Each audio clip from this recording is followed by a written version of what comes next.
Family, it's your favorite queer radio personality, Anna DeShawn, with our queer news for today. Now, I want to make you a promise. We will continue to bring you the latest in queer news, culture, and politics. So if you're digging our intersectional take on the daily, consider joining the QCrew. The QCrew is our monthly membership program we started to help us grow the podcast. With your help, we can bring you more stories celebrating our lesbian, gay, bisexual, transgender, queer, and comrade communities. This month, we have a QCrew exclusive we are working on that I think will be one of our best interviews yet.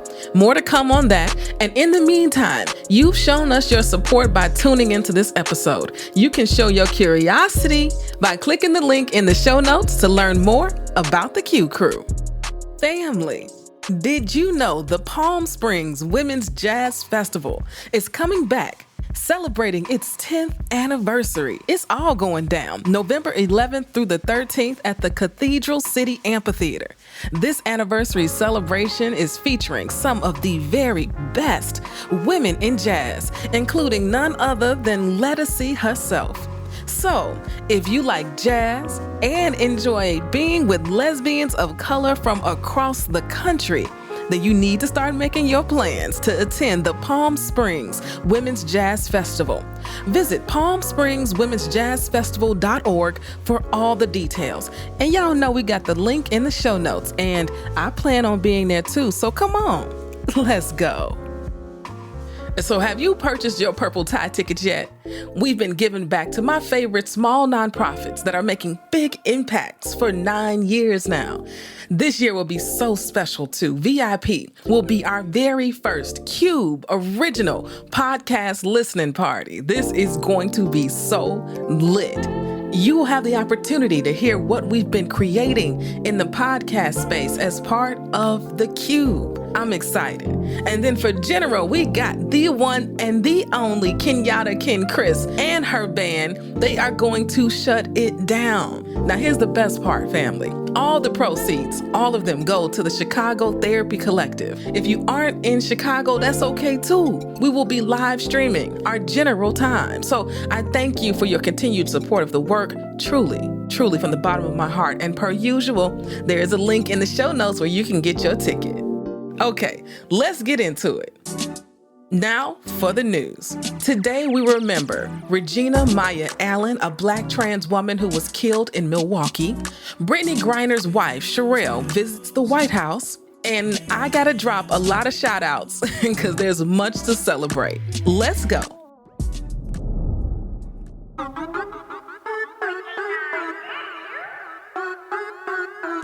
You are now tuned in to higher frequencies. We do this frequently. Turn your radio station to E3 for that decency. Listen to great music and the latest movement. Safe listening for anyone that's tuned in. Who you waking up to? Anna DeShawn, QCrew and friends. It's that real talk. Online radio with the spins. You caught up in traffic, frustrated. Just check in with E3 to shift your vibrations and get elevated. That's queer radio done right. Choose to be yourself. That's the only way to live life, and that's how it's done here. Just know y'all tuned in to the greatest. Ain't no competition. We ain't worried about the other stations. Check. For our leading story today, I want to talk about Milwaukee and what's been going on there. According to the news publication Them, 3 Black trans women have been killed there in the last 12 weeks. The latest, Regina Maya Allen, was killed on August 29th outside of her own home. Today, September 20th, she would have turned 36 years old. The story goes that she met a guy named Clayton Hubbard at a gas station and got into his truck. Once they got to her home, a witness says they heard arguing, a gunshot, and then a scream of, "I've been shot." Clayton had shot Maya outside of her own home. Maya called police herself, and she was able to provide them key details that helped them identify her killer. I'm talking about the make and model of the car, the fact that there was a baby seat in the back seat, and that they'd met at a gas station up the street. The police were able to find video footage from the gas station, which gave them the lead they needed to identify Clayton. I intentionally put his image on today's podcast episode artwork because I want you to share it. I want people to see his face, so if you see him, turn him in immediately. Maya, you should be celebrating your birthday today. And instead, we speak your name. As you all know, we've been following the Brittney Griner case really closely since she was arrested 215 days ago. Yeah, that's right. It has been 215 days. Just Friday, President Biden met with Brittney's wife, Sherelle, and Paul Whelan's sister, Elizabeth. He had separate meetings with both of them. Sherelle shared this on Instagram.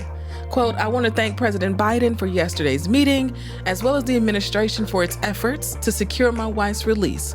It was an honor to speak with him directly about the Brittney we know and love. I felt every minute of the grueling 7 months without her. I look forward to the day my wife is back home. As my family and I continue on this journey, I'd like to thank the broad coalition of friends, leaders, and supporters who continue to stand with us and advocate for Brittney's swift and safe return. Let's share a unified commitment to bringing all Americans home to their families and loved ones.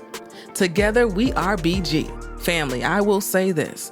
Through all of it, Sherelle has been a rock for Brittney and their entire family. Now, a senior administration official told CNN last Thursday that there has been some, quote, movement, but no breakthrough, end quote, on the efforts to get Brittney and Whelan out of Russia. The official said that the United States has urged Russia to put forward, quote, a serious counteroffer, end quote, to the proposal on the table to secure the release of the two. But, I quote again, we've gotten back a repeated demand for something we are not capable as a government of delivering on.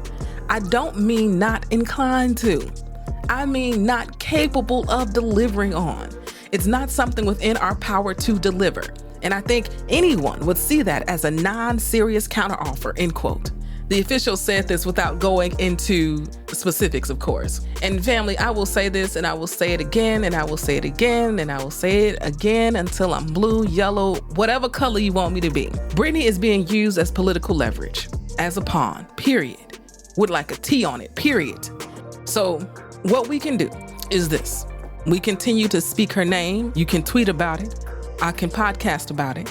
And if you're a praying person, you can pray about it. Right? And not just her, but Paul as well. Every single day this continues is a day too long, period. Now, for our last story today, it's going to be a collection of shout-outs because lots of good things have been happening within the community. First, shout out to Nneka Onara, the Black Nigerian LGBTQ lesbian God-filled person she is, for winning her first Emmy for outstanding directing for a reality program. Now, she directed Lizzo's Watch Out for the Big Girls. Okay, so definitely go follow her life and her work on IG. She's always got something going on. Next, I want to shout out the amazing people I met at the LGBTQ Journalism Association annual conference a couple of weeks ago. The highlight for me was hearing Amara Jones give it to one of the attendees who asked the most ignorant question on the planet. Just know the question led with, should we give the GOP some credit? What? Yep, that happened. Don't you worry. Amara handled it. And my last shout out goes out to the Las Vegas Aces for coming out on top and becoming the 2022 WNBA champions. I mean, if my Chicago Sky are going to lose, it better be to the team that takes it all. So, big congrats to Asia Wilson, Becky Hammond, and Chelsea Gray, of course. For our word today, because y'all know Anna's always got a word, I think we should end with a word from Sheryl Lee Ralph, the word that she dropped when she won her first Emmy for Best Supporting Actress for Abbott Elementary. Man, what an extraordinary career she's had. And when you hear from someone like her to keep dreaming, you really believe it. So keep dreaming, family. Till tomorrow. Peace. To anyone who has ever had a dream and thought your dream wouldn't, couldn't come true, I am here to tell you that this is what believing looks like. This is what striving looks like.